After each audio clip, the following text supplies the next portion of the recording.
বর্তমান বাজারে 500-1000 টাকার বাজার কিছুই হয় না।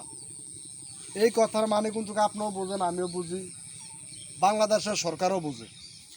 তারপরে আমাদের এই দেশে হাজারো হাজারো মানুষ খানায় কষ্ট পাইতেছে, চলায় কষ্ট পাইতেছে, সবজি কত কষ্ট পাইতেছে।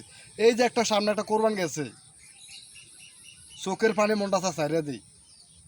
আমাদের যাদের লিগে কোরবানের আয়োজন, তারা ঠিকমতো এবার গোস্ত পায় নাই ভাই গোস্ত। আর যারা দেখবেন আত্মীয় স্বজন, যারা 20 কেজি 30 কেজি 2 কেজি 3 কেজি কিনার মতো টাকা ফকটে থাকে, সেই মানুষের বাসার মধ্যে চলে যায় গোস্ত, খোঁজনও লাগে না। আর যারা গেটের সামনে ভাই গোস্ত খোঁজে, হেরাই পায় না। দুনিয়াতে ভাই বিচার নাই, যত দূরে দুনিয়াতে চলে যাবো ততই ভাই মঙ্গল।